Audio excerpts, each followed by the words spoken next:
Hello, and welcome to the GRACE podcast series. My name is Denise Brock, and I am the Operations Director for the Global Resource for Advancing Cancer Education, or GRACE. In this podcast series, we interview patients, advocates, and healthcare professionals to provide the most updated information for our community and to highlight important issues facing those dealing with a cancer diagnosis. We hope you find this information valuable. For questions or comments, please visit us at cancergrace.org.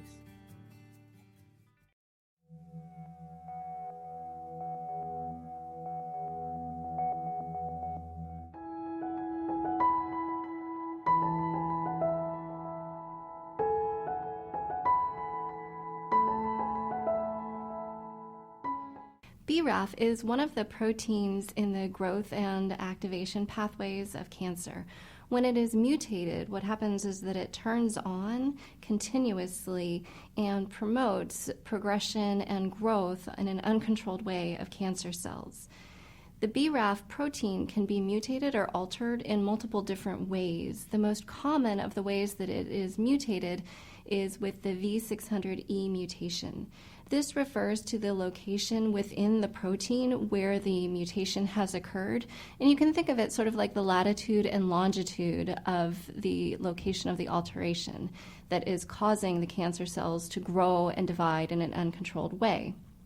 Currently, the standard of care treatment for patients who have a BRAF-V600E mutation is treatment with two pill therapies. One is called dabrafenib that is given at 150 milligrams twice daily, and the other pill is trametinib, which is 2 milligrams by mouth once daily.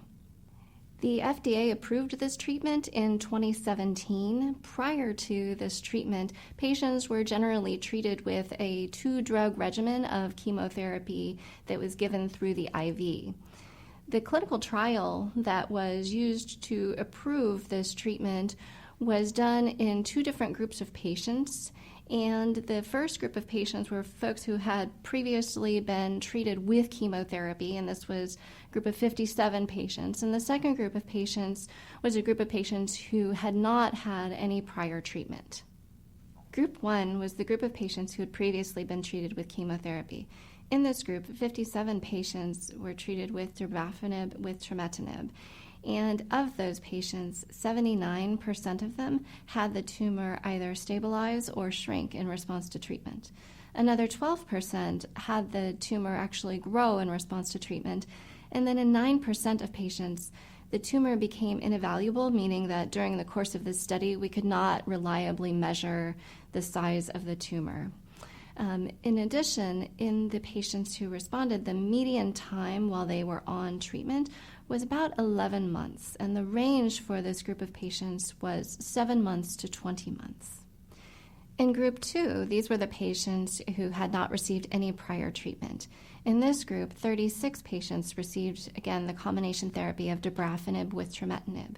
The results were very similar in that 72% of patients had an either stabilization or reduction in the size of their tumor. And in this group, the median time that the patients were on treatment before the cancer started growing again was about 11 months, and the range of time was 7 to 17 months. In regards to side effects, these were generally treated with either dose modification or dose holding. And the most common side effects that patients experience on the clinical trial were fevers, or what we call pyrexia, as well as nausea or vomiting, diarrhea and constipation, skin rash, fatigue, or just a general feeling unwell. Some patients did develop a cough, some muscle aches and pains. Because the response rates for the dabrafenib and trametinib combination were superior to what we know of the historical chemotherapy treatments, which is around 30 to 40% at best, the dabrafenib and trametinib combination has been approved by the FDA for first-line treatment of non-small cell lung cancer with the BRAF-V600E mutation. In addition, this study was important because it demonstrated that patients benefit equally whether they receive the combination therapy in the first-line setting or after chemotherapy. And this is important because in some instances, the V600E mutation is not identified until after patients have started treatment.